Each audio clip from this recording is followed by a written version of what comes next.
Hello, just a test if anyone can hear or not.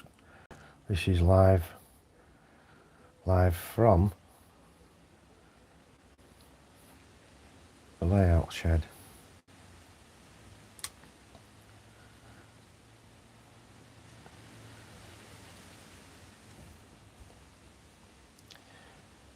If there's anyone about, let me know.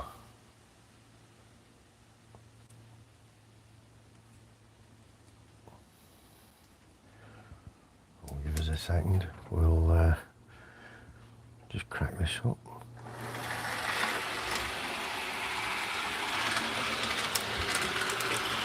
Hello Brian, can you hear me alright mate?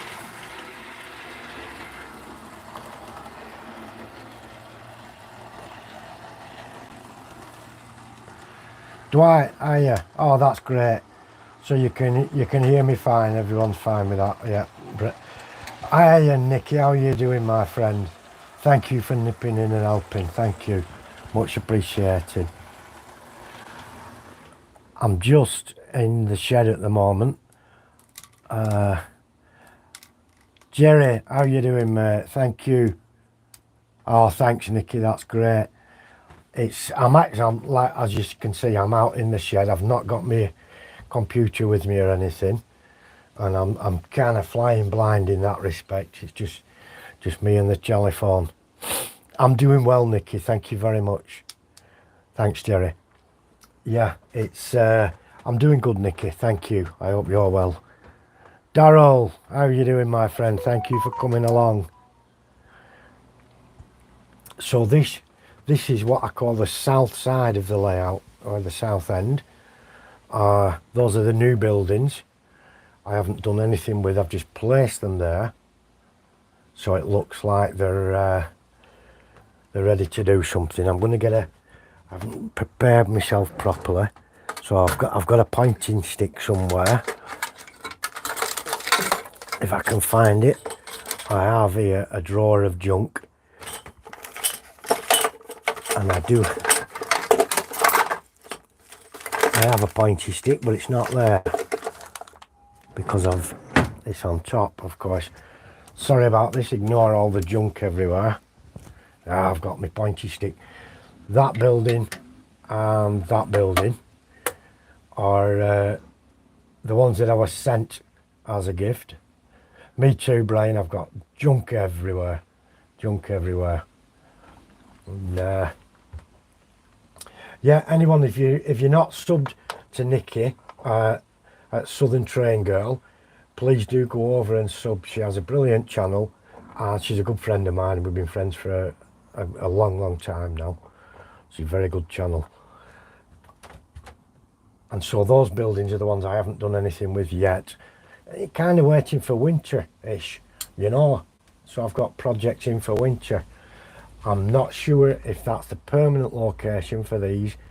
It's just a feature, an overhead feature, really, that kind of got moved into something else. Those are my crutches in the corner. Let's ignore those. This is the cannery. Oops, sorry. This is the cannery plant that it's a Walther's building. My pleasure, Nikki. Do guys, please do go over and sub to Nikki. She's got a brilliant channel, and she's a very good friend of mine. Thank you, Lee. How are you doing? Thanks for coming. This is a Bachman building, and those two along there are two kit buildings I bought off the internet, and Jerry's as well. I think most of you here already have Jerry. Jerry's also that's great, Brian. Thank you ever so much. Thank you. And it works both ways, because you know we support each other on this type of hobby. We all support each other's channels, don't we? So it's great. Thank you all ever so much. This is a plant tyre building that used to be a train shed,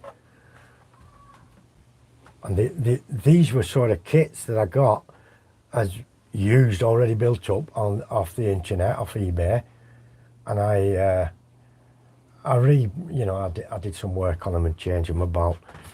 This is another that was pre-built. I'm not sure who makes it.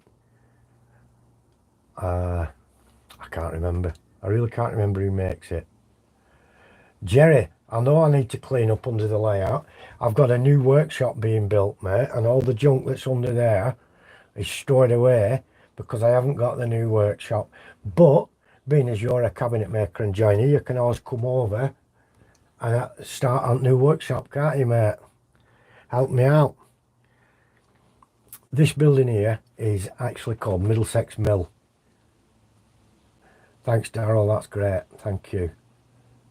Peter, hello, thank you for coming, my friend. Do, guys, make sure you check one another's channels out. It's a great help.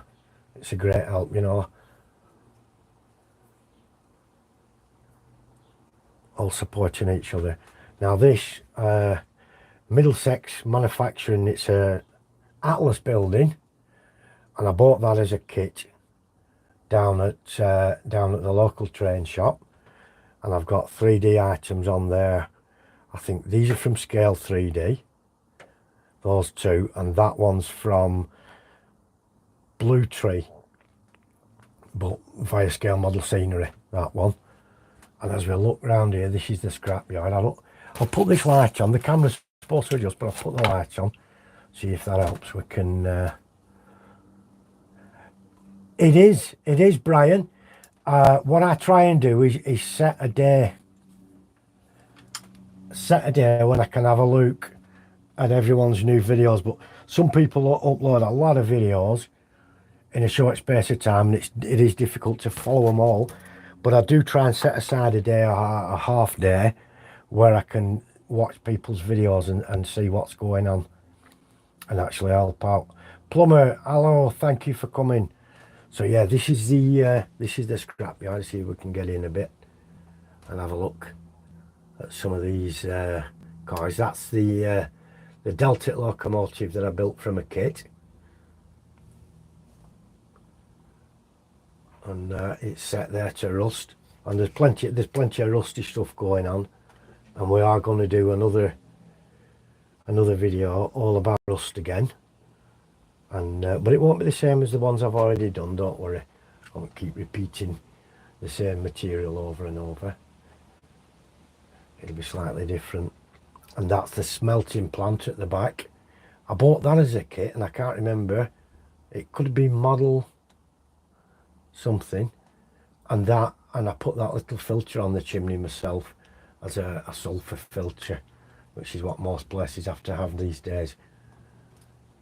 And this is kind of the neglected and forgotten part of the scrapyard with really old trucks and stuff. Thanks, Nikki, thank you. And you'll just see a freight train along the back here, sat waiting and being pulled by the Falcon. We'll have a look at that in a sec.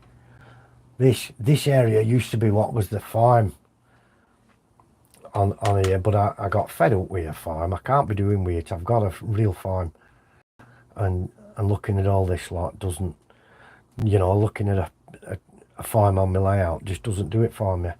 I wanted the city. David, thank you for coming. Thank you.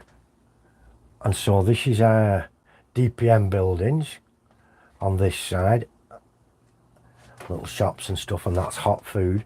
I have ordered some miniature tiny fluorescent light bulbs from eBay, and when they come I'll show you. The 3 volts, they light up like a tiny little fluorescent light bulb, and I'm going to use them to put in windows, make signs.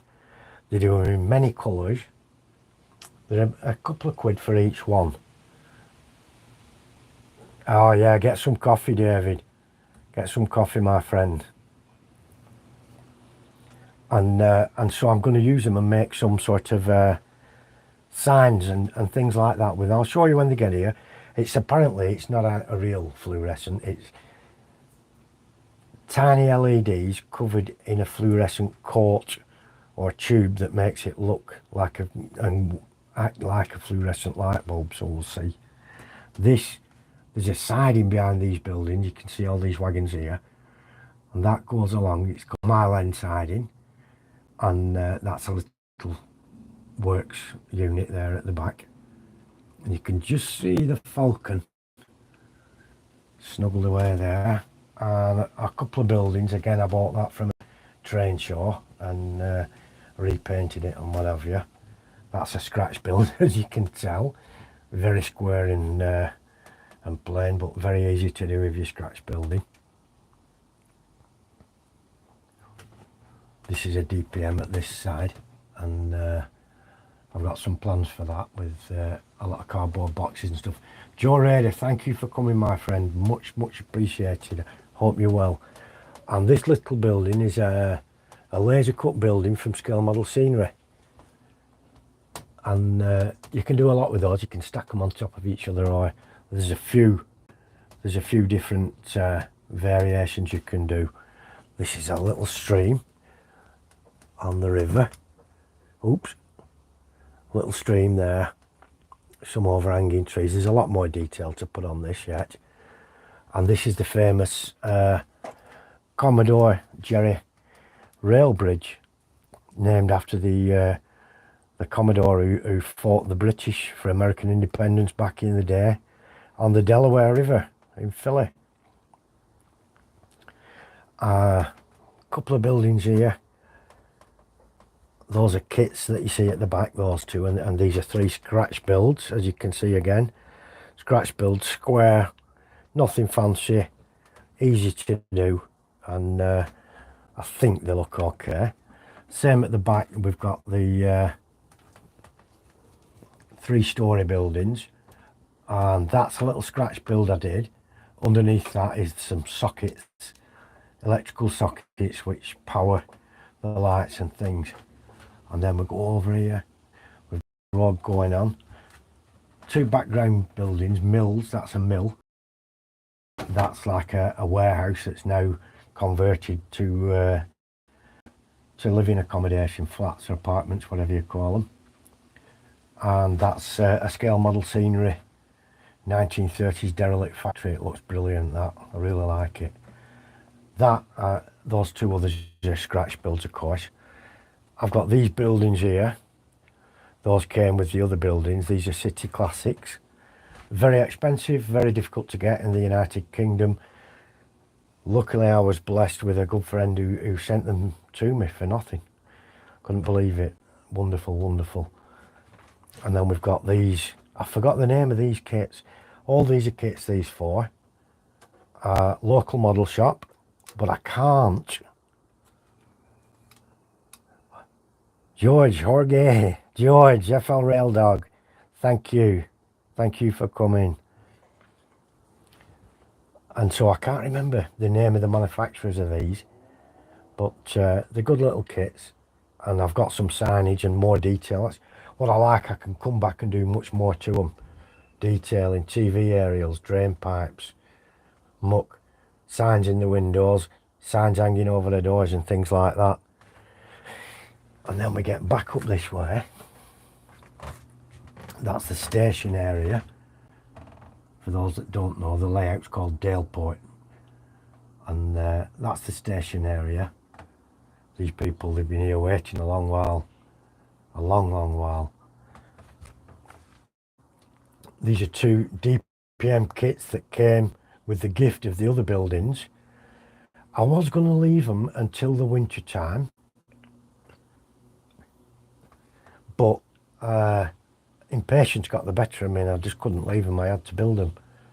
They were there and I had to do it, you know, because I saw them there, which is well, I don't know, it's just too keen, too eager of me. But I do have some stuff. Stephen Cameron, thank you for coming. How are you doing, my friend? I have a lot of interior details to be able to put into these, so that can still come in over the winter time. I've got these little buildings at the back, and these are from Scale Model Scenery again, and they're half relief. They do full size or else low relief in these, and just 3 shops: a taxi cab place, a news agent, and an estate agent. the flyover road. Derelict factory. There's some room here and I'm going to change. I'm going to expand just behind there, just a few inches, just to make more room because I have a lot of sorting. And as Jerry very kindly pointed out, oops, under the layout there, I've got loads of junk. Look at all the junk. I'm having a new workshop built. It's 24 foot by 11, I think, is the size I've chosen. This is where I keep all my spray cans of paint and stuff. So there is a lot needs doing and putting away, and that's where I keep a lot of me my other rolling stock and carriages and the like under there. A couple of locos and stuff. I've not got room in here, which is why I'm having a new workshop built so everything can go into there that isn't train related. I'll get some space cleared up. So I think with that now, I'm going to put the bridge down. Just hang on. I'll just have some of this coffee. Lovely. I'll put this bridge down. This is the way in and out for me, you see.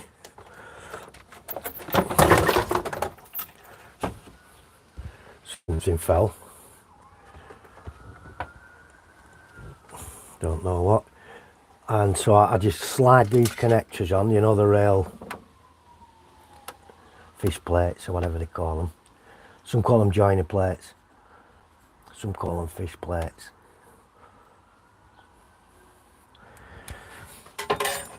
Oops. You know what? I'm knocking stuff about because I'm using my tripod here. John Dilley, Grandpa Rails, thank you very much for coming. Thank you.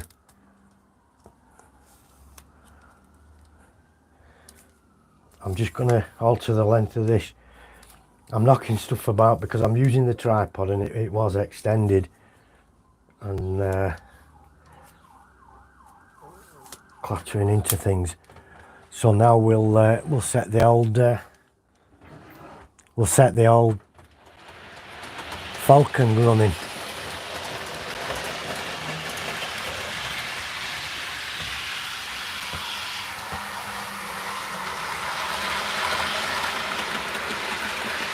Past the Hoover.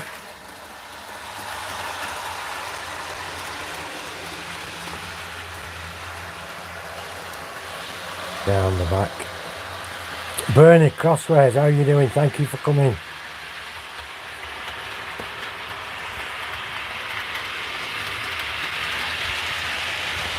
See if we can get a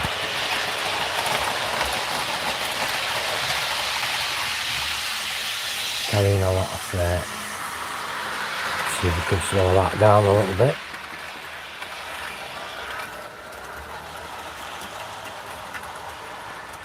Slow it right down. You'll notice I'm not using the HM6000 at the moment, which is the Hornby digital, not digital, but the Hornby control where you use your phone or an iPad or something to control the locos. I had a problem with it. I contacted Hornby. They did eventually get back to me and tell me how to work on the solution to sort it up, and I'm going to do that on a video probably sometime and try and reset it, see if it all works okay. And what I've been doing this morning is running different locomotives on this track to see if there's any that need cleaning wheels or lubricating the cogs and things like that. It's the layout consists of two loops. There's a small loop that loops all the way around this south side.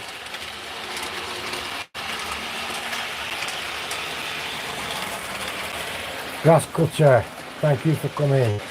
Thank you very much appreciated.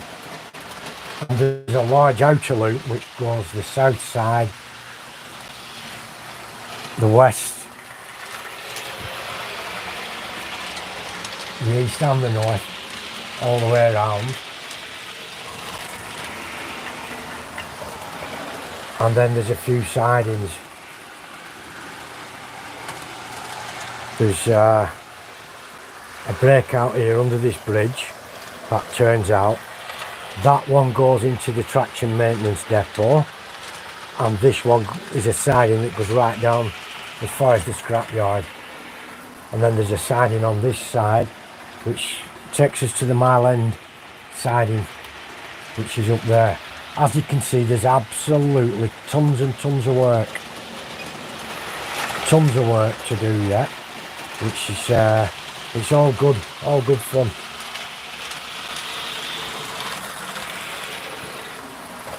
Thank you, Jerry, for sharing all these channels. Everyone hopefully do support each other, and we all back each other's channels up and that, and it's good. It really is.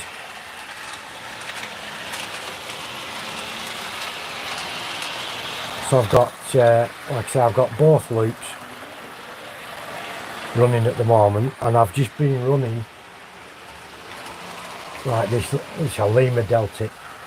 I bought that as a non-runner for £15, 15 quid, Somerton now, and it just wanted a clean up and an oil, and runs well, runs really well. Bernie. I do love this Falcon, iconic locomotive, and a very dear friend of mine gave me that as a gift. He sent it to me quite as a surprise. I just got a message saying there's a parcel on its way. The parcel arrived that day and that was in it. I couldn't believe it. And it's hellion. Yeah, Brian, Bernie, yeah, I'm just saying that we all support each other's channel, and that's great stuff. It really is. It really is. If you all have a good community like that, I really like it. I know, he's giving you an hard time. Time him out, Jerry.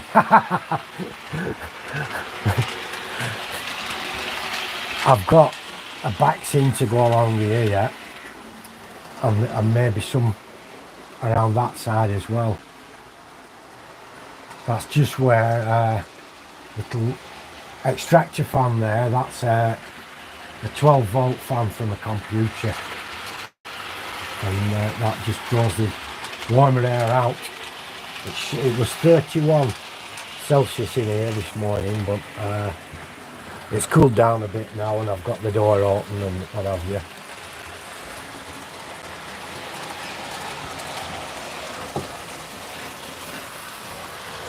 So it's not too bad.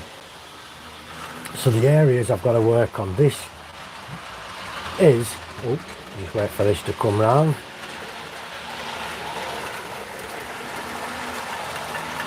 Rattling past. This is the network rail depot dumping ground type of thing. A little bit of work to finish off under these offices on the ground. Cable reels. Most of the kits you can see the scale model scenery. All these electric boxes and the checker plate cage that it's in, and that's all scale model scenery products. They do some brilliant details, they really do. That fencing there, these railings that need re-sticking, those are all scale model scenery.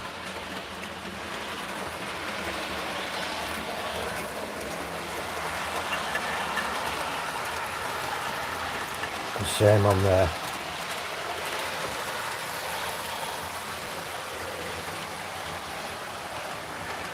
The other area, that's a scratch built mill, just a low relief mill right at the back there, just to make it look a bit better. I could do putting more down there on the window side, some more buildings and things. As we come back up this section, And along here I've got that area to finish down there, and that's just going to be a small narrow track lane going up that way. The turn, I'm going to switch the Falcon off. It's just as it gets over the bridge, switch those off a sec, and that Deltic, how quiet it goes. And this station area where I've got this mast, this aerial mast, TV comms mast, that again is a big lump of styrofoam made to look like a cliff edge, and that's covering more sockets at that side, as you can see the cable coming up the back there. And so I'm going to put a brick wall across that. Obviously it won't cut into size, it's not going to look like that. That's just the brick wall piece of plastic that I've got for it. And then I've got even more ballasting to do along here. John, Schuylkill River Valley, thank you for coming. I hope you're doing well, my friend, really do. I'm sorry if I'm missing comments, they're flashing up and what have you.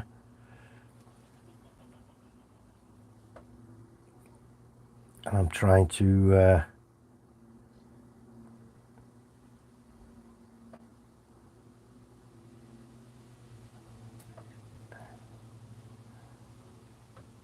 no, I'm building a new workshop, plumber, and it purely is a workshop. I've got a lathe, a milling machine, a shot blasting plant, and a couple of other machines that I need into the workshop, because I've got them in two smaller sheds at the moment and into storage. So I'm having one long big built workshop. The layout is going to stay in here, and I'm just going to clear out the things from here that should be in the workshop that I haven't got room for yet. They're all going to go into the new workshop, and this will just remain purely a layout shed. I'm just storing stuff here while the new layout gets made, you see. That's all it is. So I am going to put a new section here.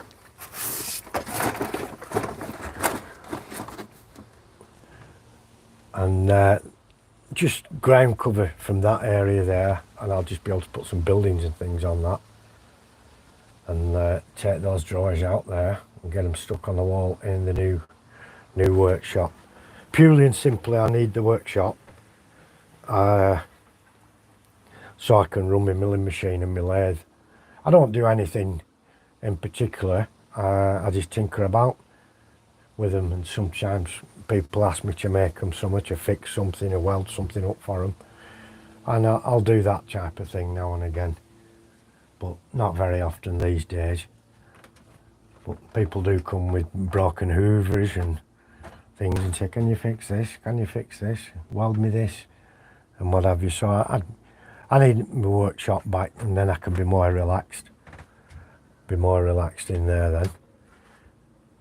And I've got to do something with this area above here. I can either make a continuous road that comes over the top of the rails and then disappears over that way. Oops, sorry. I could, you know, make this a continuous road that goes across these rails and then disappears that way, looking like it goes off into the distance. Or just use it for these buildings, for the buildings that are on, and make the road go around the back. I'm not sure yet. I'm not sure what to do with that, but I've a lot to do. The bridge over here, as you can see, it's a concrete bridge, but we're getting, you know, I kept thinking and thinking about it, because a steel bridge, an iron bridge or whatever, always looks better in my eyes.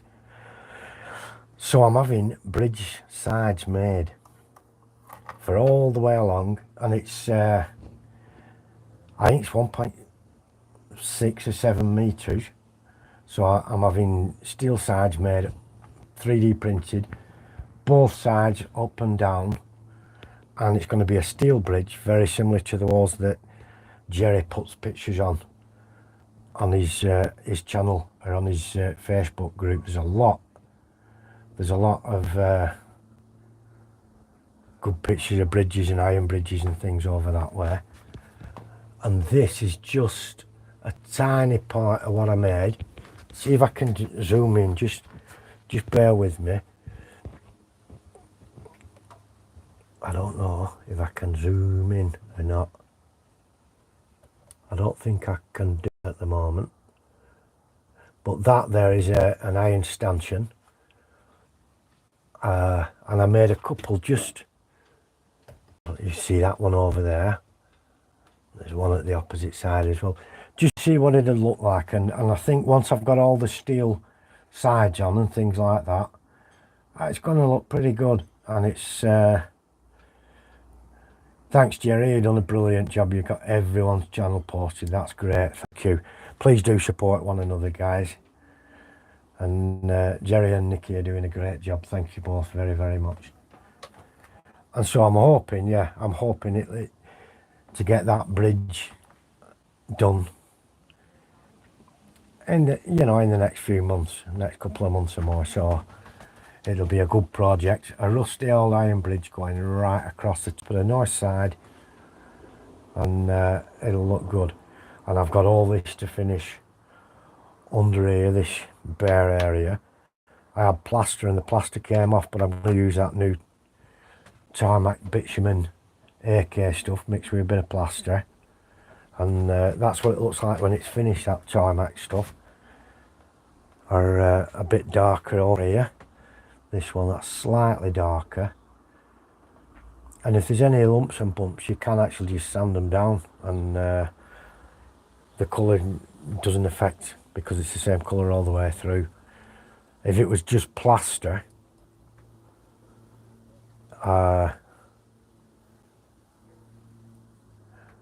what part of the country is my layout based? Well, it's loosely based on the north of England somewhere. To be honest, it could be any ex-mill town in Lancashire or Yorkshire, to be honest. It's not actually based on somewhere that's a real location, although my ideas I've pinched from my own younger days when I lived in Blackburn for a while, and there are a lot of derelict mills and things there, so there are a lot to see there. And so I've just basically based it on somewhere in the north of England, out of the way, off the rails. Thank you, thanks for coming, and thanks for subbing to Nikki, much appreciate it. And it's just a generic northern mill town that really could be anywhere.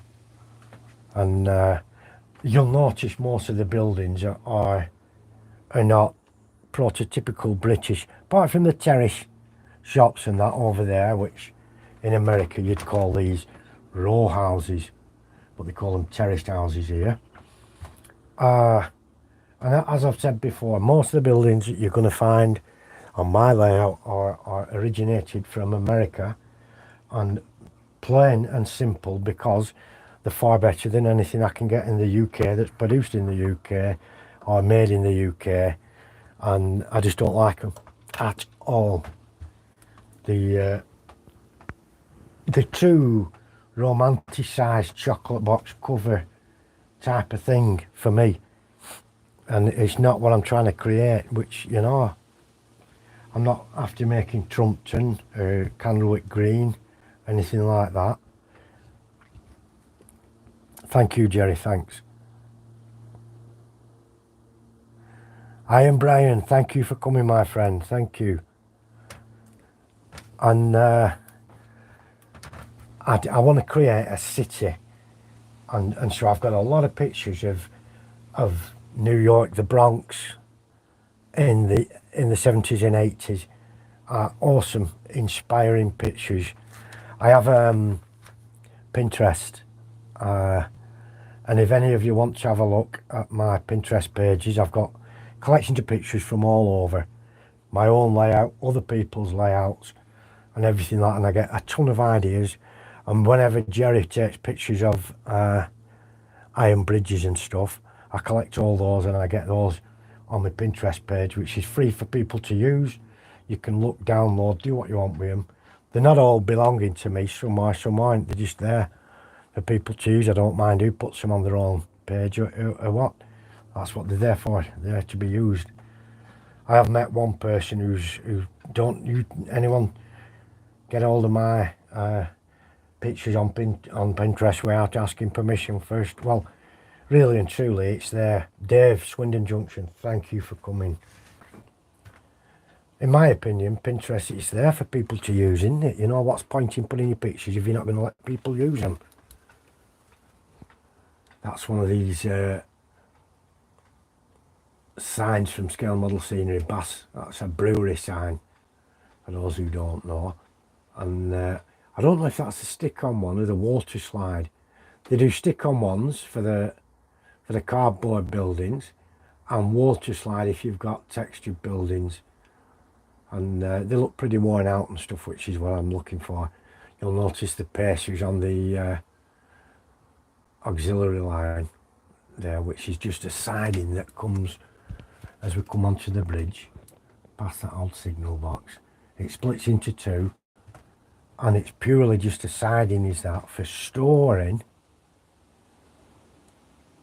locomotives and rolling stock, because I've got lots of them. Thank you, Brian, that's very nice of you. And thank you, Plumber. Bye for now, Plumber, thank you for coming. Much, much appreciated. Very kind.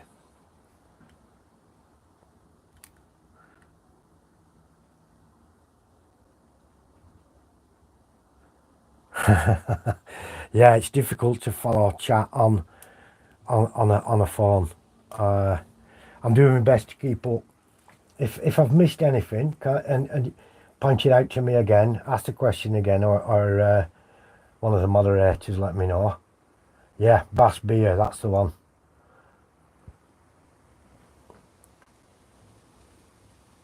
That's the one. It's great that everyone is subbing each other. That's brilliant. It's just what we're all about here. Brian, at the moment, I'm using this particular controller. It's DC, it's not DCC. And it's a Tasma. It's very, very good. It works well. I got the Hornby HM6000 system. Paco, thank you for coming. Pep, thanks mate, thank you, long time no see. Yeah, I'm doing well, thanks. I hope you are too, mate, I really do. Yeah, we're using the Hornby HM6000. I had a problem with it when I started swapping over control systems. I was using a tablet, and then I tried to use a spare phone, and something went adrift.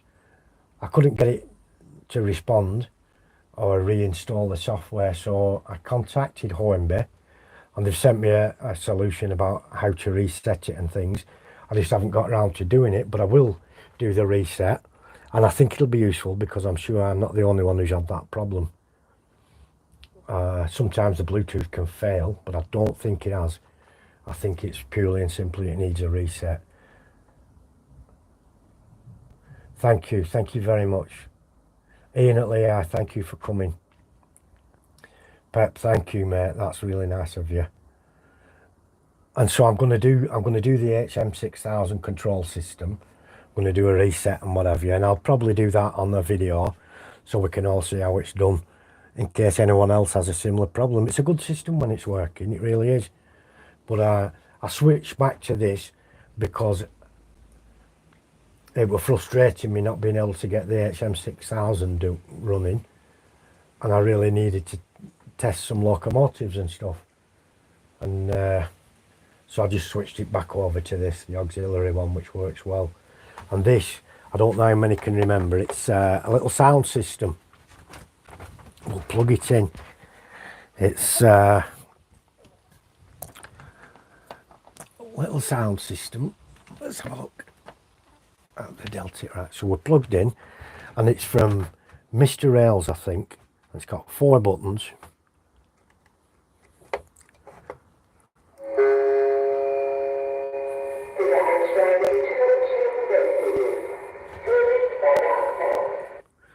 So you can't tell a word of that, which is very realistic.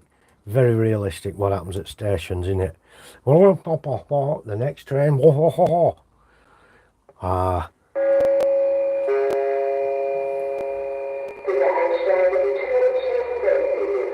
Yeah.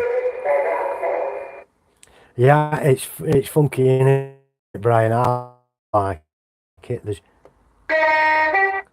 That's the old hooter. Guide's whistle and an announcement. The approaching train is not scheduled to stop at destination. And I think that would 20 or 30 quid, and I like it. I like it that you just sort of press a button every now and again. You can set them up on a proximity switch onto your track if you want, so it'd sound every time you went past a certain place, every time a local went over it. I haven't done that, but I'm half tempted to put it on my modelling bench upstairs just to mess with. When I do get the new workshop, the modelling bench, most of it is going to come down into the new workshop. Thanks, Jerry. Thank you very much. What's that, Brian?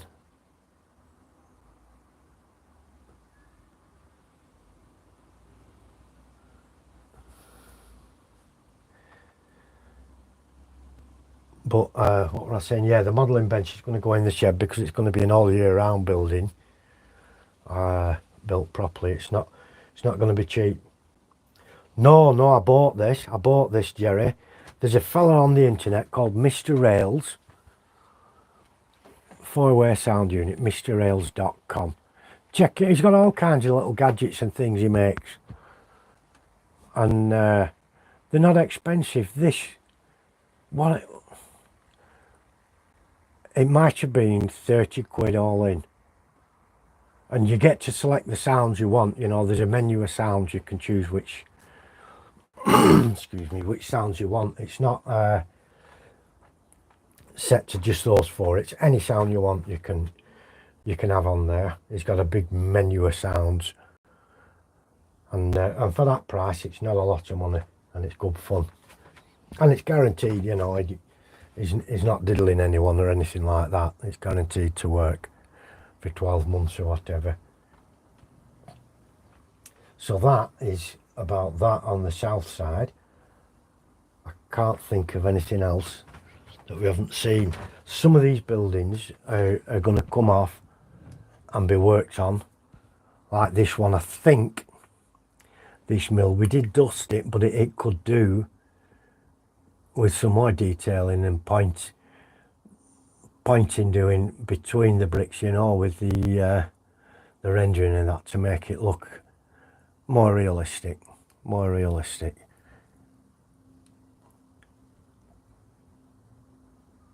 30 quid in America would be maybe $42 or something like that, I think.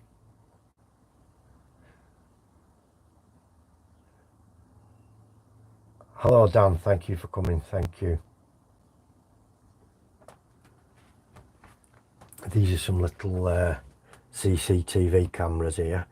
Those are from Scale Model Scenery as well. They're only tiny. I've got one on this we can have a look at.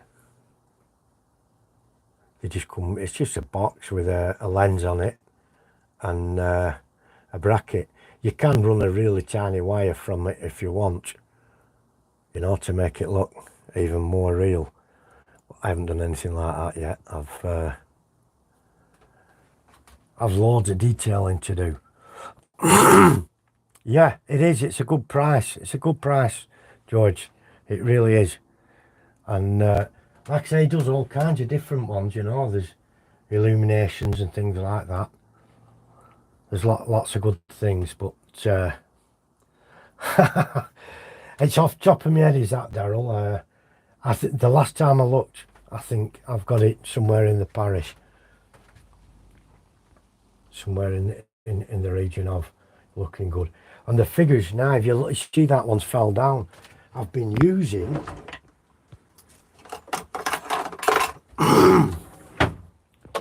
tacky wax instead. Before I had everybody glued to a clear plastic film, and they were kept upright using that, but didn't look real. You could see, you could see they were on a plastic. So I got this tacky wax. I'm still getting used to it. I don't know exactly how much you're supposed to put on. It's not expensive. It's a little tub and it'll probably last you a lifetime once you've bought it.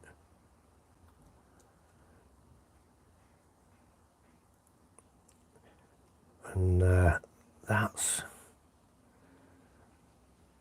I think, yep. Oh, is he going to fall? You've got to get him in a natural position, haven't you? And they're supposed to stick there. For all the others I just struggle with that one. Maybe I've got it on the wrong foot or whatever. But I think it's about £5 for this. Yeah, you get some coffee, David. Thank you for coming in. 27, that's brilliant. That's great. That's great. Oh, and it's fell over again, look. It's fell over, so let's try other foot. I'm still getting used to this tacky wax yet, so we'll try it on the other foot and see if that's any better.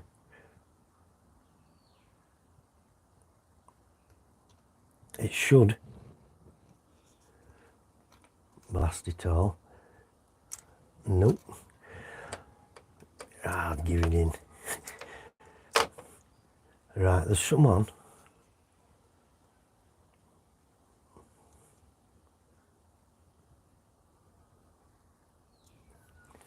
I've got it on both feet properly now, so hopefully that should work.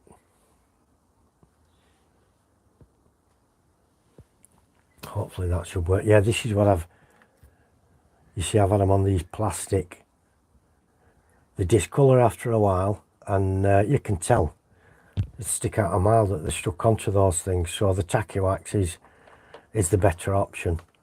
And it's not, something that's first on your list of things when you're doing a layout, but eventually, you're going to need it at some stage, but it's not as important as some of the other stuff. So I've only recently got it, despite having the layout now going for almost 4 years or so. But you buy other stuff, don't you, that's more important, and then start thinking about things like that. One thing I have used from Scale Model Scenery are these pavements that you see at the front. That's just an offcut, that's not there for real. And this one's been glued into place, and they do the curved edge and the straight pieces, and they're an MDF type of material, and you cut them and paint them to your own colour. Clive from Newland, thank you for coming, my friend. I do appreciate it. Yeah, I'm thinking that it needs to be warmed up. That's tacky wax to work well, but I do keep this shed heated to a certain degree in the winter, and I keep fans on to avoid any damp making up or anything else like that. I once I forgot to put any heating on, and it got damp and it was a mess. So now I have fan heaters that are temperature controlled. I could do, Dwight. I could, yeah. It's getting the workshop underway and getting it built. You can see there I've got some layout stuff there, and it's made by someone called Deluxe Materials. I got it from Scale Model Scenery, deluxematerials.com.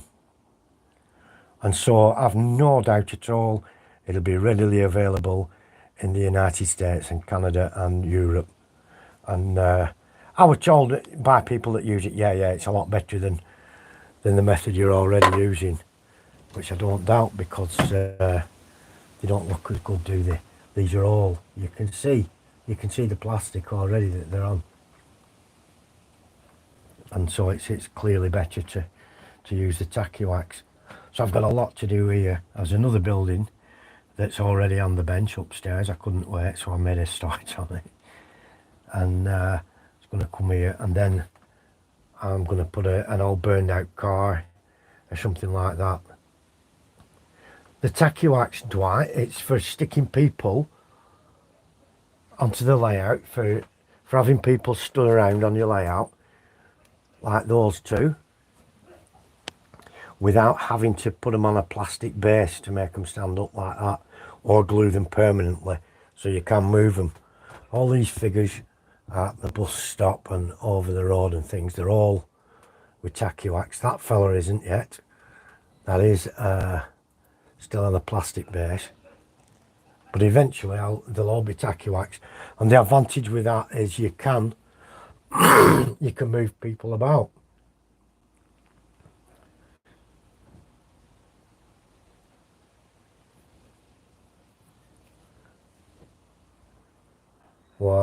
Wow, Dan, I wonder what that is. Is it a special kind of wax, or just like a candle wax type of thing?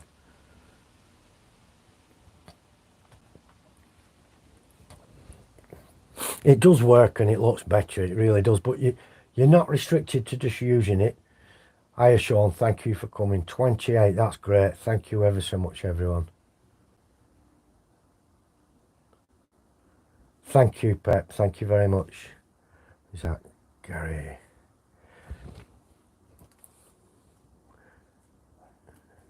Thank you, Gary, and thank you for coming. I'll be doing that video quite soon about resetting it and resetting it all back up again. It is good stuff, that tacky wax. Archie, thank you for coming, my friend. Yeah, I wish they would stand up on their own, sober or not. I really do, Archie. But you know, you can use them for a lot of other things. And the other thing with being in a shed, I don't know if you can see it, but just there, we've got a cobweb. You see it there. And that's an all year round job, keeping it clear of cobwebs. Cobwebs on the track you do not want, and if they get wrapped into your running gear on your locals and stuff, you've got to clean it all out properly. And there is big spiders in here, and we leave each other alone. That's the agreement. They leave me and I leave them.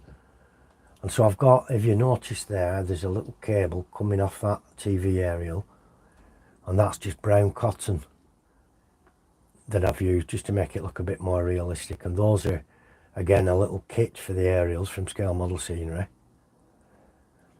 And dead easy to make. They're made from laser board. You just paint them up, stick them on your building, and then put the cotton to look as like cables and stuff like that. And this is a Alleyway View. And I think, you just see a cardboard box and things like that, but I think once I'm finished detailing everywhere, and it's got a bit of light coming from it, from lights within the building, and a bit more junk around, it's going to look pretty good, you know. Very authentic, you know. It's to be it's to look like a place that down on its luck, a town where you wouldn't choose to go and live, you know. You wouldn't buy a house there. And these are the pavings that I get from Scale Model Scenery. They arrive that colour, but they're all laser etched with paving flags and what have you. and I just painted these a cement colour, a concrete colour, then you can weather them up and what have you, and they're ideal. They're ideal, and they do corners and quadrants and all kinds of things like that one. That I've got a bit too much paint there, and so what I'll do with that is scratch out the panel lines again, and make them look visible. Put some muck in and maybe even grass growing on the edges of them.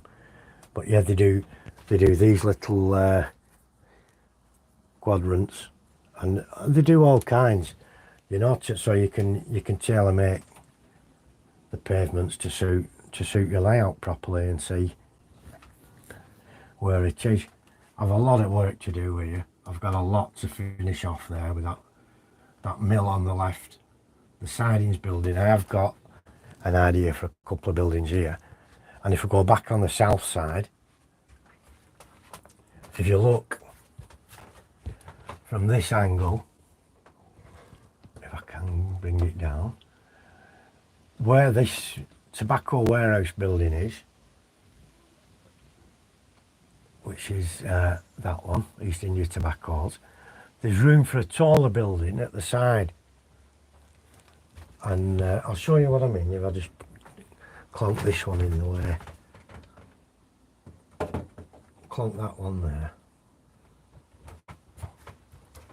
And that's going to look, I think, better having that there. And there's still room for the road around the side of it to get back under the bridge onto Mill Lane. I've made little road signs for everywhere where this bridge is, and that's Mill Road and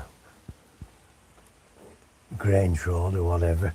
Just different road signs, you know, for street names. So I think another building there, a tall building that can be seen from that side, I'll make it look good.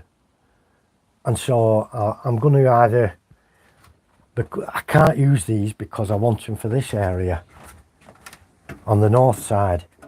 There's two buildings, and when they're both together, you get a good view right in between the buildings over the top of this building onto the station. And that was the idea behind it. It was a good vista across there, make it look good.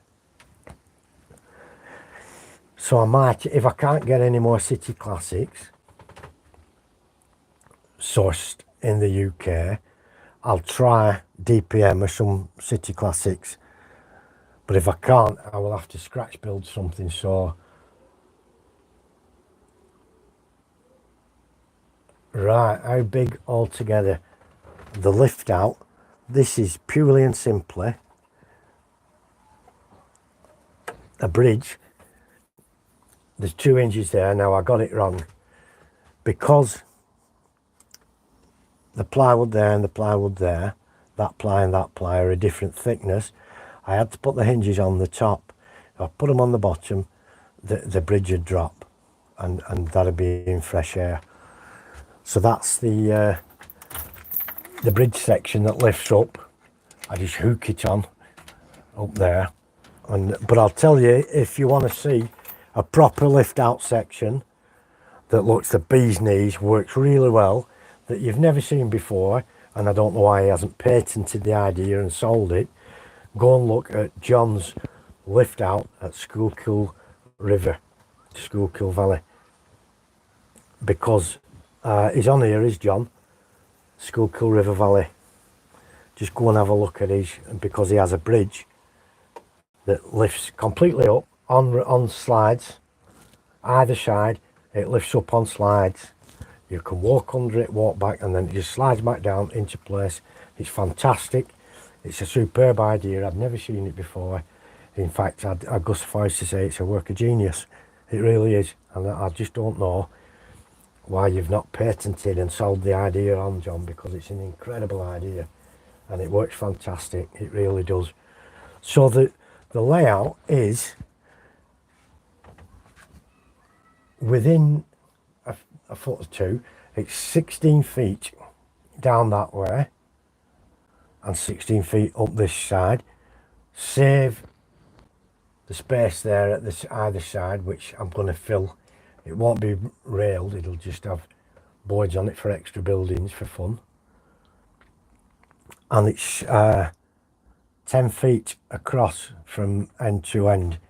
So from this corner there, where the church and the old mill is, across to there is 10 feet. And then from this corner there, on the south side, up to the end there is 16 feet. 10 foot across again and 16 feet down this way. Matthew, thank you very much for coming. 32, this is great. Thank you all so much, I really do appreciate this. And so it's 16 feet in length by 10 foot in width. But the track doesn't actually hug the coinage as much, so the track will be slightly less. It won't give a proper reading. I do have a dumping ground, as we most of us do when layouts are in progress, and these are all my bits and bats that go under here that I haven't had a home for, and a lot of detailing bits, and they're all in piles like these ladders and stuff like that, because I grab stuff out and place it in, you know, testing ideas out.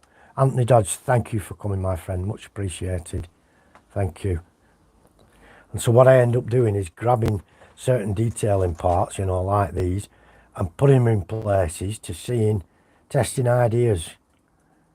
Thank you for coming, Anthony, I do appreciate it. I'm glad you did.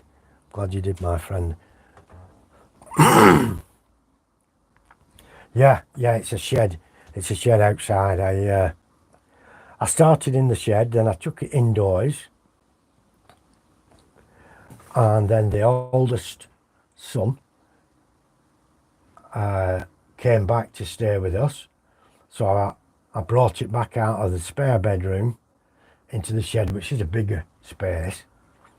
It's just a pain having to trail my way down to the bottom of the garden, especially in winter, which I don't like. I'm frightened to death of slipping and falling and breaking a bone or something like that. So it is, yeah, it is. Once I've got the workshop up and done, I will have a lot more room. I don't think I'll put a helix in and another layer onto it or anything like that, but there will be more room. There will be much more room to do things, and I can get on with doing the backgrounds and things like that, and using the workshop properly as it's supposed to be. So I spend a lot of time just looking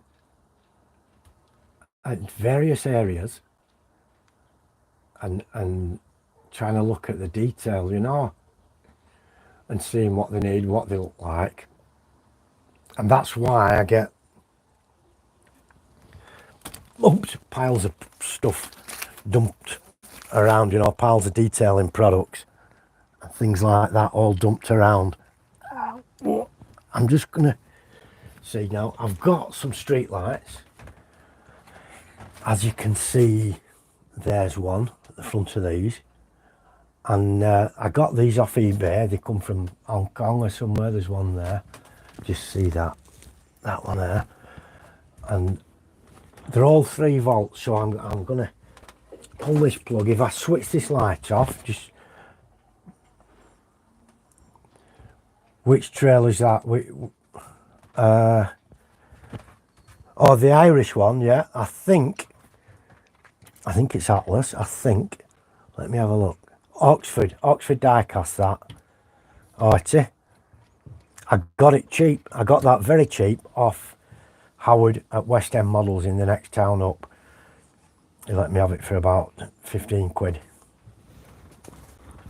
Normally about 20 to 25. So I'm just going to turn this off so it looks a bit darker. The camera adjusts to the light. And so I'm going to plug the lights in and see. You can see they're on, but it looks a lot better in the dark, you know. It looks a lot better. I can't really darken things that much. I'll try and make it a bit darker by pulling that curtain through. They work well, the bright lights. They're surface mounted diodes in little lamp posts, and they're only cheap. And I got a whole bunch of them for something like 7 or 8 quid posted, you know.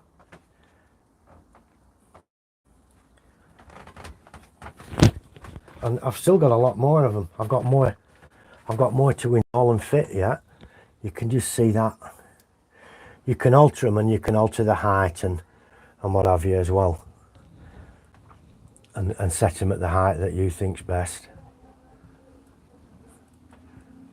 for what you're doing. But I did have some lights for inside the buildings on a 12 volt system, but they were too bright. I didn't like it, so I'm going to go again with a different idea. Thank you, Grasscutter Palmer. Thank you ever so much for coming. I really do appreciate it. Thank you very much, my friend. John Smith, thank you so much for coming. Brilliant. Thank you.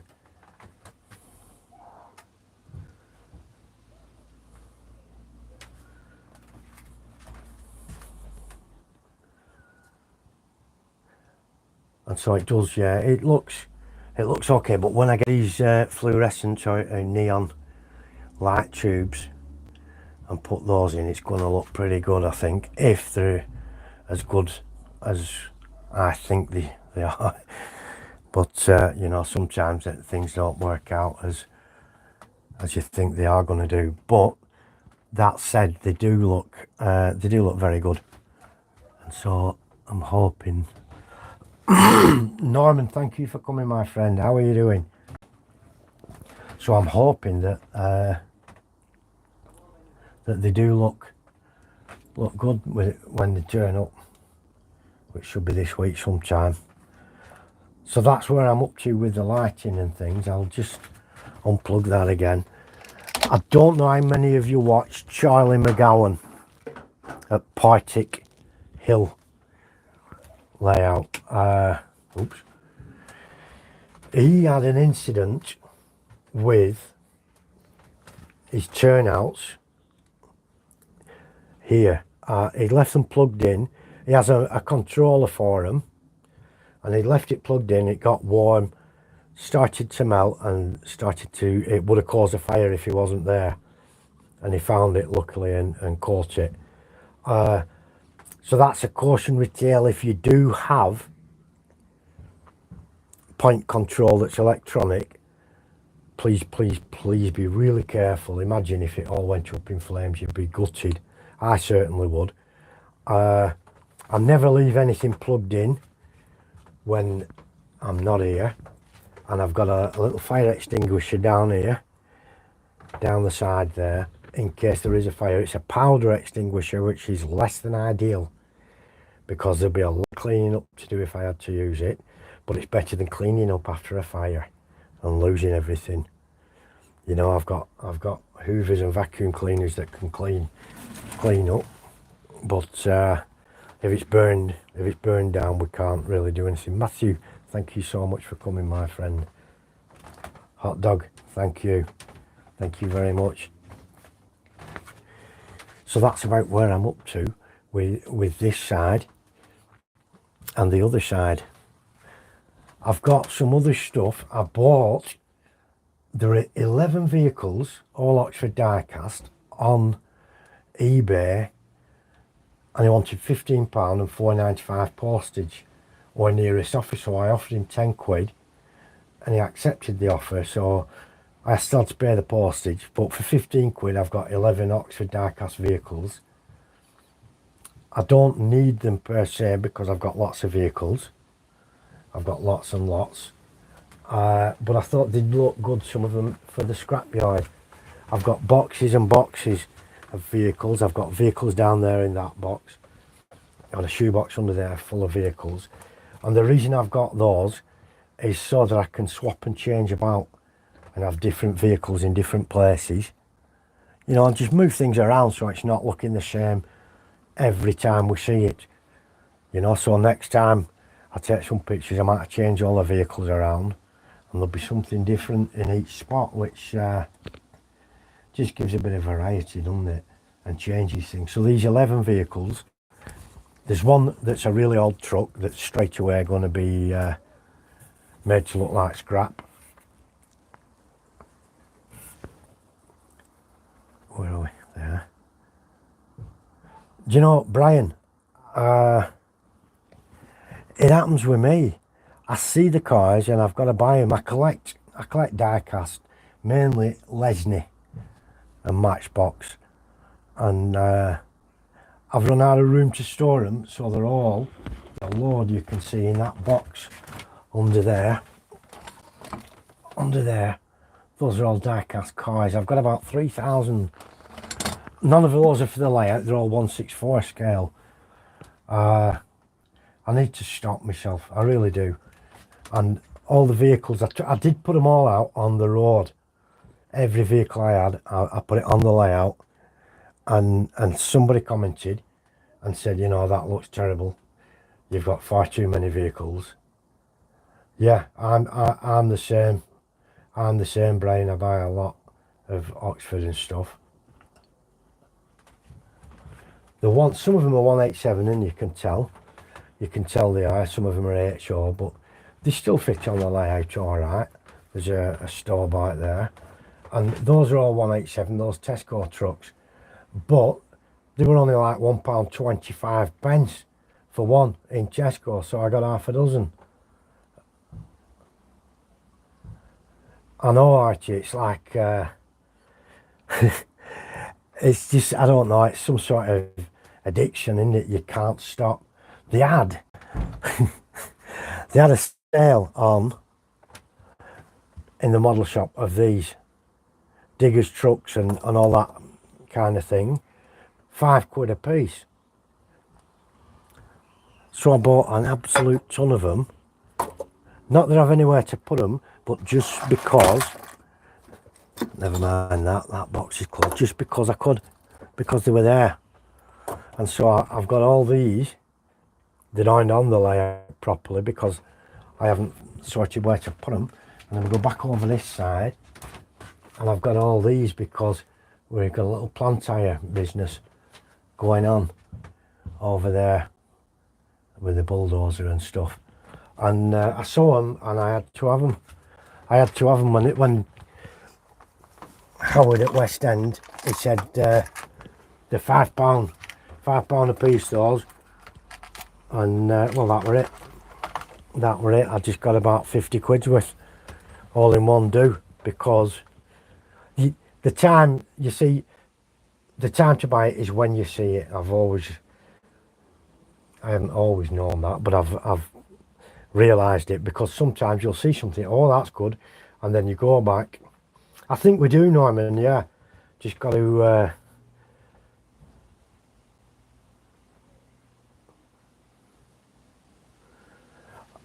it does, George. I have an extra shed down the bottom of the garden, at the other side of the garden, and it's full of cars.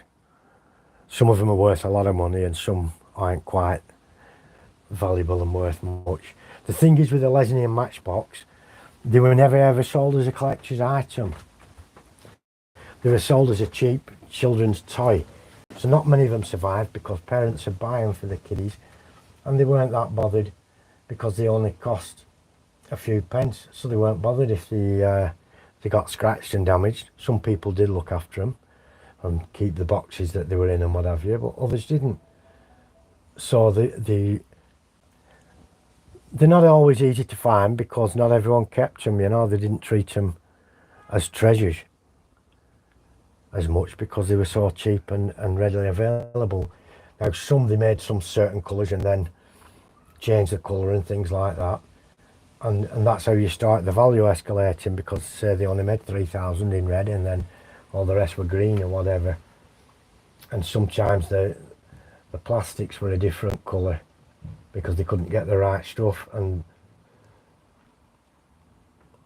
187 scales Steel mill modelling. Thank you for coming. Hello, my friends.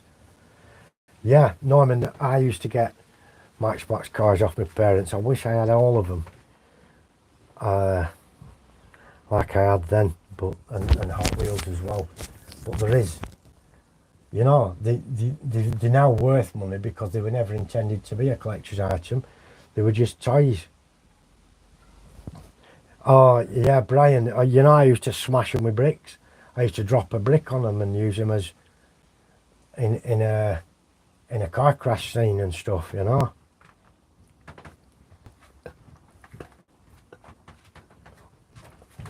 I used to do all kinds of horrible things with them. But that's what you do as kids. But you weren't bothered because they were only pennies, you know.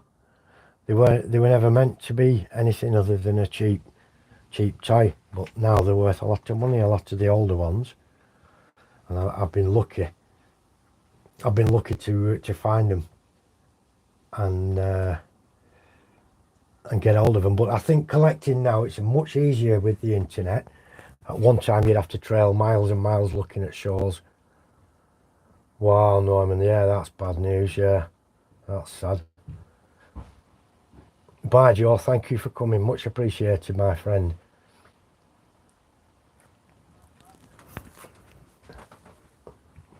So, yeah, it's much easier. Sorry about that. I just caught my head on that wire. It's much easier to collect stuff nowadays with the internet being in the way. It's dead easy. You don't have to travel about looking for stuff. Straight away, you just go.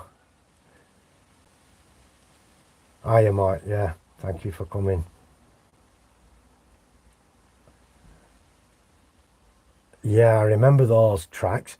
I have got the Matchbox motorway set, and I had that as a child, but I didn't keep it to adulthood. But I saw one for sale on eBay, and I bought that and had it sent down from Scotland. I haven't used it, I haven't done anything with it. It's in the box in the shed, sitting on the shelf. Do you know, I just display them. That's all I do. They're all shelf queens of those, the Matchbox and stuff. But it's a bit of fun. It's just about if you enjoy it or not, and it doesn't matter. Anything else doesn't matter that much, as long as you're enjoying it and having fun. So really, I think we've seen every aspect where we are. Every aspect of, yeah, hot dog pilot. Yeah, it was a little spring that ran inside a slot. Thank you, Nikki. Thank you so much for helping. I really, really, truly appreciate it. I really do, Nikki, at Southern Train Girl. Thank you so much, and it's good to see you, mate. I'll chat with you later on Messenger. I'll speak to you later. Thank you very much, Nikki. And yeah, the cars, you used to have to stick a peg underneath the Matchbox car, and it'd slot into the chain that was down under the roadway in the slot, and all the cars would move round together, spaced apart by the by where you put them. They wouldn't change position. They'd all move in one long line. But it was good fun. And you know, in the 1960s, it was a modern, fantastic toy. Thank you, Matthew. Yeah, I like that. I got that Class 50 again. That was from West End Models up in Colne. And the door's open. I don't know if you can see that. And not with my fingers in the way. And it's got loads of detail. And it's a beautifully running model. Runs really nice. And it's pre-owned. And I think I paid 50 quid. I think.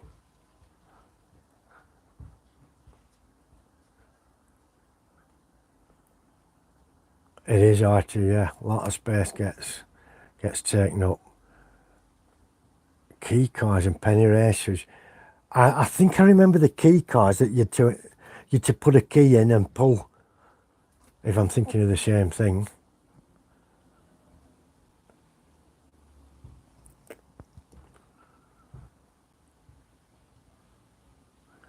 Hi, Rick Bailey. I didn't see you there. Thank you very much for coming in, Rick. Yeah, you know Hot Wheels. Yeah, I remember it, Brian. You had to pull the key. Yeah, I remember those. The Hot Wheels that you're buying today are the collector's item of tomorrow. So make sure you don't bin them. You're thinking they're not worth much. You can get them at Walmart for $1 or whatever. And there's some to look out for that have got real rubber tyres on, and those are called treasure hunts. Yeah, Corgi were whiz wheels, and before they were whiz wheels, Corgi was oh, I can't remember. They had another name before they became Corgi. But they all started at Matchbox went from standard wheels to what they called Superfast in 1969. They transformed everything to Superfast. And some things were discontinued after that. Charlie, hello my friend. Charlie's in chat, guys, and that's Charlie who I was talking about regarding the fire safety issues that happened. And if you can all go and have a look. Husky, yeah, that's it. That's it, Clive. Husky before they came Corgi. And I think I might have some in my collection somewhere. Maybe even on the scrapyard I might have something. There is one Lesney on the scrapyard that I can see. And that's there with no lid on. That's a Vauxhall. And that's a Corgi, that green one there. Some of them, because they didn't make them all 164, some were made fit to box. So they could put them in the same size standard box packaging without any messing around. And they will do as a 187 or 176 on the layout. Especially in scrapyard, if you pile a lot of cars on top of them and junk and that, you can hardly tell. So there is a couple. There's a couple of these American ones are on the main line. Thank you for coming, much appreciated, and I'll catch you later. Thank you. Yeah, I've used a couple, you know, and so if they're not worth any money as a collector and they're damaged, you can rust them up, mucky them up, whack them with an hammer and stick them in the scrapyard. So the next two videos I've got planned is the HM6000. Right, no, the tyres, some of these, if you look at this one, if you look at the wheels on that, you can tell straight away that it's a toy car because of those wheels. So they want taking off or replacing with something that looks more feasible or better. Like these, I've took that off and you can still see the wheel, and so I've just made it look like a brake disc and rusted it up. And you just cover piled tyres wherever you can, just loose tyres. And Scale Model Scenery do a pack where you build tyres. They're only a few quid for a ton of tyres, and these are actual rubber tyres that are off scrappers, and they sat in the back of that truck. And I leave them, I chuck them about on the layout. I've got a tyre bay, tyre fitting place over here, and you can see there's a skip full of old tyres and stuff piled up on the outside.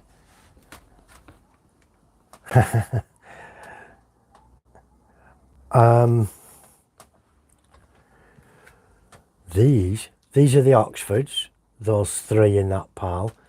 This one is one of those generic cheap made in China, no particular brand, but it's ideal for a scrapyard, isn't it? Ideal for the scrapyard. Those are all Oxfords. That one again, it's a cheap generic made in China. And the one on the bottom there, I know that's a Pontiac and it's a Matchbox, a Lesney, but it's got opening doors and things like that, which are a good feature, and a good feature to use on a scrapyard, having a door open a part open, you know. And there's a couple, that's that ever ready battery wagon there, I think. Yeah, EFE, exclusive first editions. They've been sold out now of EFE to a company called Gilbo,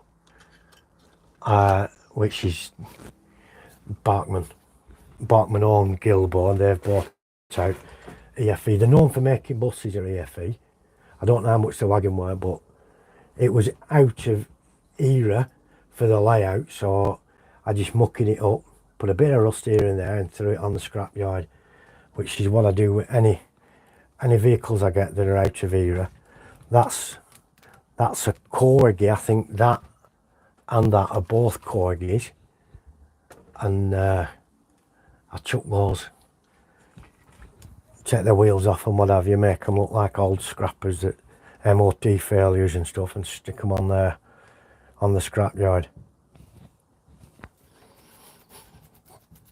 Anything that's out of era for the layout, which is, as you can tell, it's like 1990s or so, but up to modern day, you know. And if I do, they are, Norman, if you can, charity shops, I think you call them thrift stores, but charity shops have a lot, and there's one near us for Bernardo's, and they sell little bags of cars for a couple of £, and if you route through, sometimes you'll look in and you'll see an Oxford diecast or two in the bag for a couple of quid, so you'll buy them just to get those. Sometimes I've got some really nice Matchbox and things out of there, and if not, you can use them all as scrap vehicles onto your layout. I put a burned out car. I've got one right over there in the corner. I know, well, you can see it above that cobweb. You can see that Mitsubishi in the corner there. It's been stolen and burned out and dumped at the side of the rails. There's loads of things you can do. You know, like I say, I've just bought those 11 off eBay. One of them definitely is going to be rusted up and made for the scrapyard. And so that's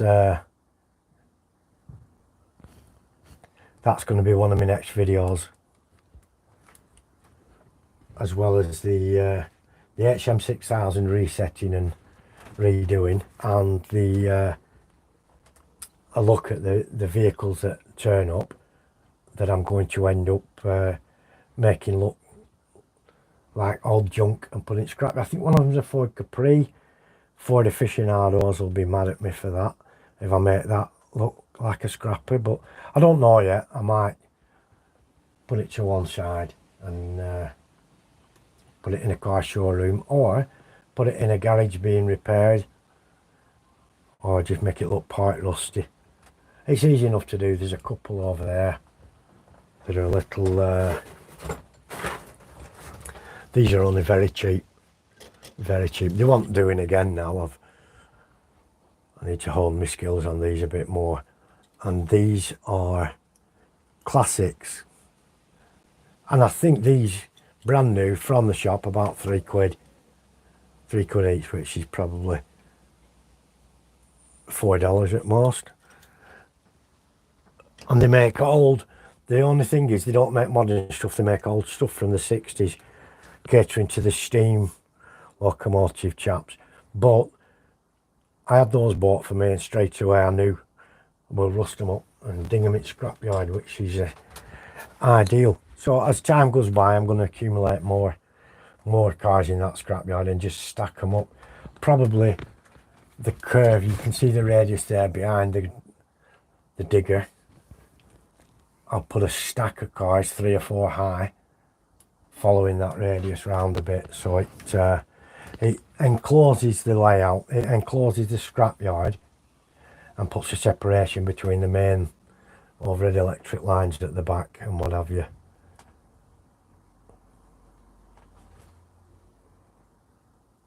I'm just trying to catch up with some of the oh, how hot, right. I can't calculate the Fahrenheit, but it was 31 in the shed this morning. It's now 23.1, which is pleasant. Scott Hillbilly, thank you very much for coming, my friend. Thank you. So it's a very pleasant temperature right now. It's 20 Celsius, isn't too hot at all. It's quite actually warm. What in the UK, it's a warm day, it's 20 Celsius. Not for me, as most of you know. I've honed my weather tolerance skills out in the Middle East, and so I do love it when it's really warm. The only problem with that is I don't have aircon in the shed, and so I take windows out and stuff to make it bearable in there, because it gets up to 45, 46 Celsius inside, which is way too hot for healthy reasons. But yeah, 20, it's all right. It's a cool enough day. It's 20 in here, so I'd say it's about 18 on the outside, so it's not. Collins Engage, thank you for coming. I am well, and I hope you are too. 115 degrees. Wow, that's warm, mate. Yeah, 115 Fahrenheit. That's a little bit too hot. That's over 40. Is it? Is that over 40 Celsius? Certainly well over 30 Celsius, cruising towards 40. It's yeah, that's not always good. You can't do a lot, but if you're like me and you don't have any, you can pick and choose what you're going to do, it's fine. But if you've got to go to work in it, and I've had to do in my time, it's not pleasant at all, but you make most of it, you know. And in Britain we tend to try and make most of it, you know.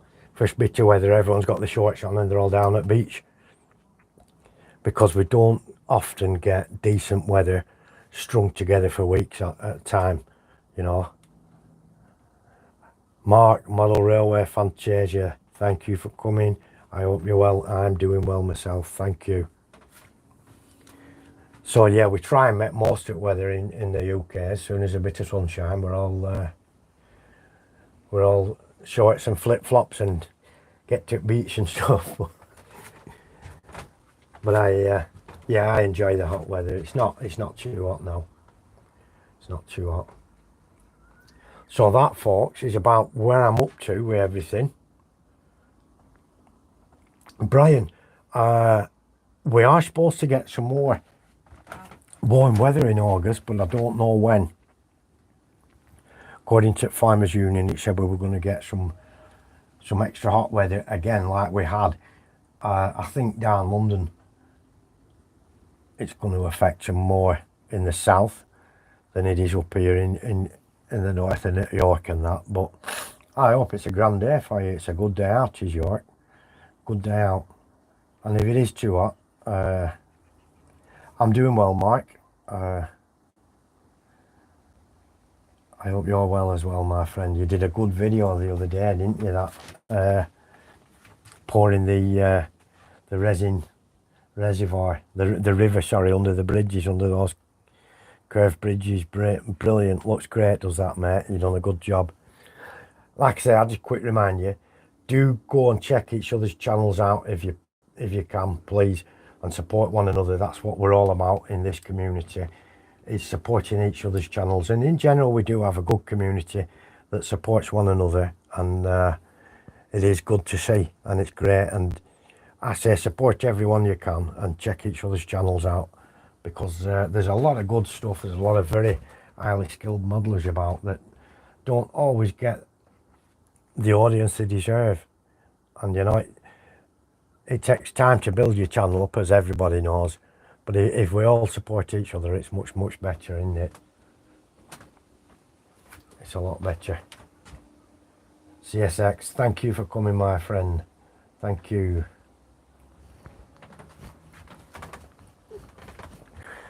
So that's about it. This bridge over here near the station, I've got to put some dates on. I've got some figures to cut that are laser cut, you know, so I'm going to put like 1982 or something on it when it were built. This is a concrete bridge, and a couple of silly concrete ornaments on the top just to make it look a little bit different. That's great, Daryl. Thank you, mate. Thank you. And I'm sure everyone will reciprocate and we will sub each other and support each other's channels. It's brilliant. It really is. It really is a good community. That's what I like about it. We have a support each other quite a lot. I know when you get lots of channels and you can't always watch as many videos as you want to do because you've stuff to do and what have you. But I just make time each day where I can to watch as many as I can, and then I try and set a day aside where I'm just, but I know everyone can't do that, you know.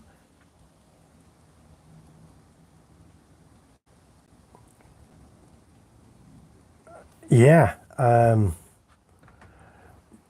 can do that. Thank you, Daryl. Thank you. Hang on. Report. No, I'm on my phone at the minute, Neumann. I've just clicked on your name. I trust you, Archie. Of course I do, mate. I'm on my phone out in the shed, and I haven't got my PC down here. Thank you, George. Yeah, it's I love the industrial. I love the industrial look, and I want industrial and city scene backgrounds all the way around. I don't, like I say, I don't want. I did have a farm here, and that was to appease my wife, because when I was indoors, she said, "Oh, this will have a farm on it here," and I did that. I said, okay, we'll have that farm. And then my wife turned up and said, this is your half and this is my half of the layout.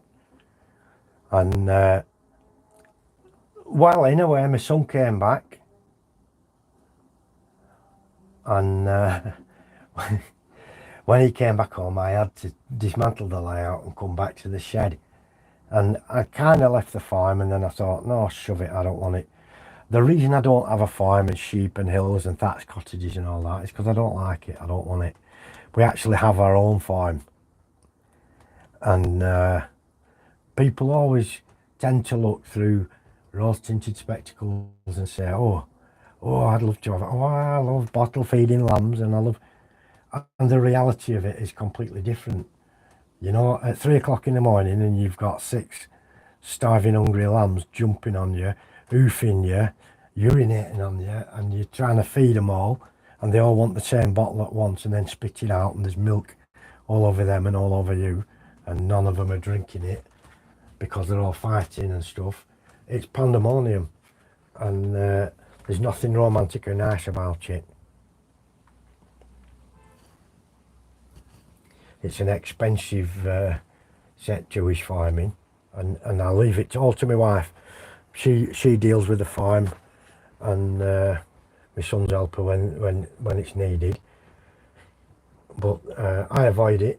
Obviously, I financially contribute to it, but I try not to get involved with it because I'd rather stay here. Yeah, right, Archie. Keeping them all happy. So yeah, that's why I don't have a farm on my layout. I'm not interested. I've got a real farm if I want to go and look at cows and stuff, which I don't, and sheep and pigs and all the rest of it.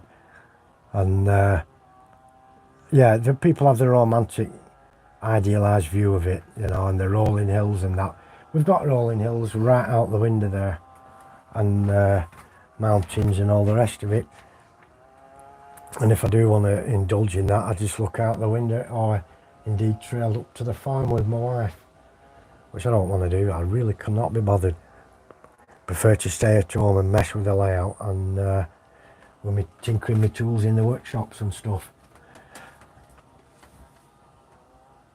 Estonian Scrapper, thank you for coming, my friend. Long time no see. I hope you're well.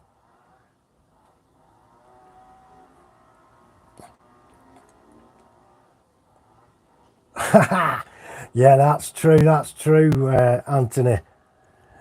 Keep electric pump to keep them all inflated.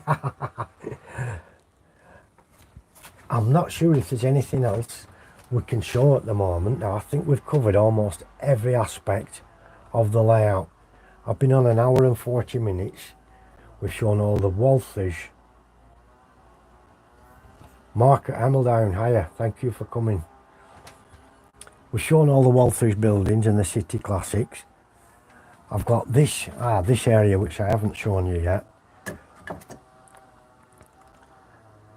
The road comes this far, and this is on a slope, deliberately on a slope, because I wanted to introduce a different aspect to it. And as you can see, I've got a culvert there and a culvert there. I'm going to put a brick wall. As you know, rivers, becks and drains and things that run through towns very often have a brick wall and railings and stuff out to stop people getting in there or falling in or whatever. And they wall it up so it's not soaking into the ground and whatever, so they can develop and use the land. So we're going to put a wall either side, maybe a cobble base in places. I've got some old oil drums all ready to be thrown in and what have you. I'm just going to put a little resin stream, a water course there. I'm going to have a factory on here. Don't know what sort of factory, but it's going to be served by the railway, or at one time it was served by the railway. It's not anymore. And it's going to be a redundant factory that was served by the railway, no longer is, and maybe used for something different now. And it's going to be levelled up, and there'll be space underneath, make it look a bit different. And I'll have this beck at the side, and the way in will be via a tiny bridge that just comes over the beck here and into the factory area. And so that's the next thing I'm going to, but that's off in the future. I've got so much I want to do. I want to get this bridge done, you know, this iron steel bridge going all the way along Commodore Jerry rail bridge. That I want to get that done in steel so it looks like I want it to. I thought it was all right looking like that in concrete.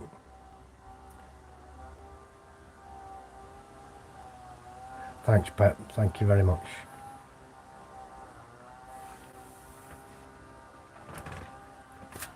And but the more I saw steel bridges and the pictures of them, and I've got friends who live near a lot of really cool steel bridges over there in Philly, and they're showing me pictures of them and rail fanning from. I've just got to have it.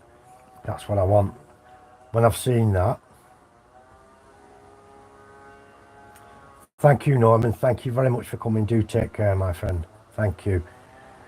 And yeah, so I saw the steel bridges, and that once it's in your mind and how good they look, I've got to have that rather than put up with this concrete one, which is just what's it called, this board, mountain board, grey board they call it, 3 or 4 mil thick, and it's sturdy and does a good job and everything, and it looks a bit like a nondescript brutalist lump of concrete. But thank you very much, thank you.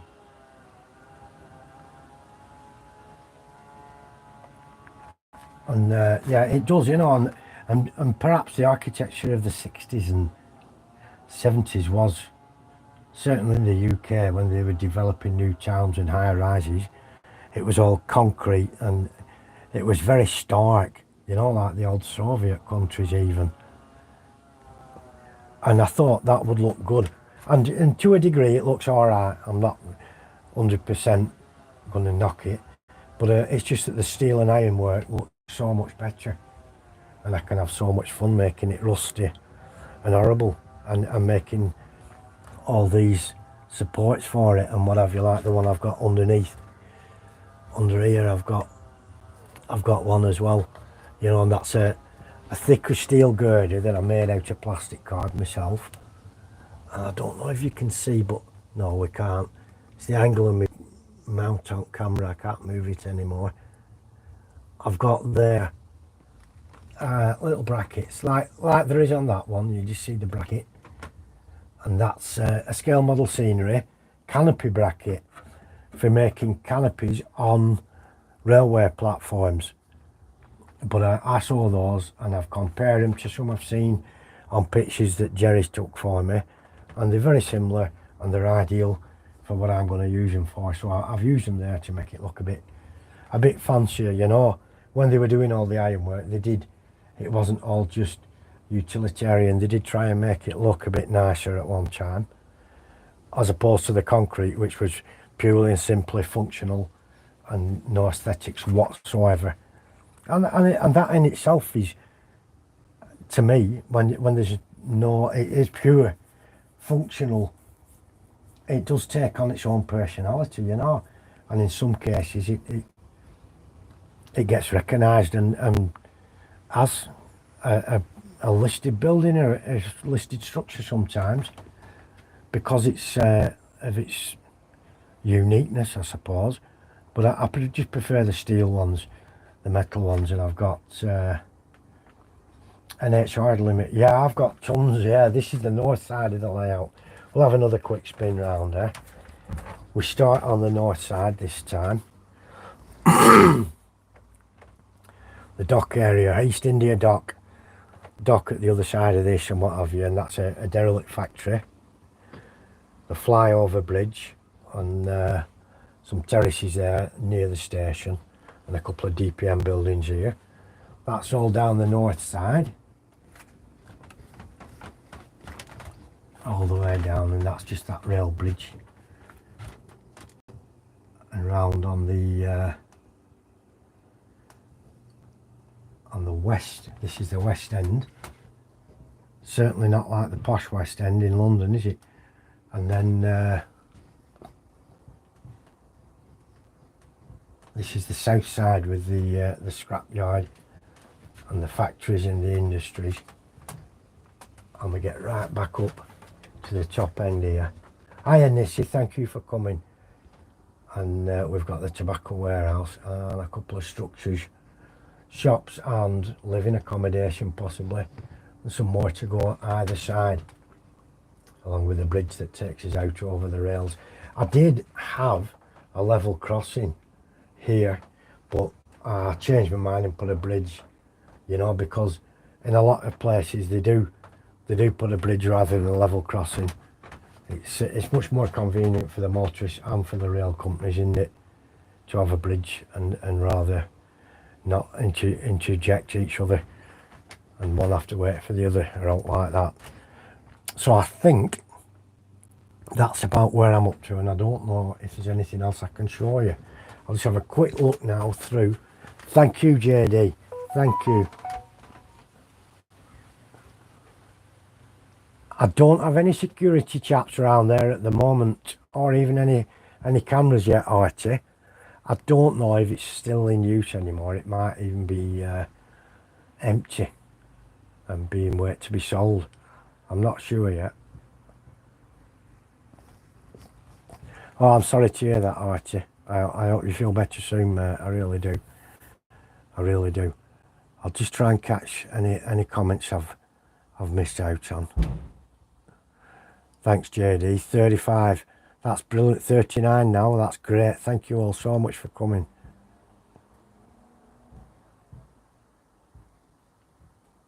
I think I've caught up with everything. Yeah, you could help yourself to some tobacco if there was any in there, but I think it's empty. Thank you, Anthony. That's really kind of you. Thank you very much, my friend. I do appreciate that. Thank you. Thank you. That's really nice of you. I think this is the view to the maintenance depot and the sort of trackside view. I haven't put edges on yet, you know, all the way around these edges here, and I need to do that, but it's not top of the priority list yet. What I will say is thank you everyone for coming. I really do appreciate you all coming in and chatting and supporting each other's channels and supporting me as well by watching me the live stream. I really do appreciate it. Oh, I'm sorry to hear that, Archie. I really am. Really am. I hope it's better soon. So I'm going to say goodbye for now. Thank you everyone for coming in. I've really enjoyed myself. It's been really good to do this stream from the layout. I wasn't sure if I'm going to get a good enough signal, but my new phone. Thanks, John. Thank you very much, my friend. Thanks, Clive. Bye for everyone. Thank you ever so much. But yeah, my new phone seems to be performing all right. And thanks, Daryl. Thank you, Collins. Everyone, I appreciate it. Yeah, it's got a built-in gimbal as this phone, so it's... thanks, Archie. Bye, Mark. Thank you for coming. Scott, Anthony, thank you very much. Bye for now, everyone. I will see you all very soon, no doubt. Thank you very much. Bye-bye for now, my friends.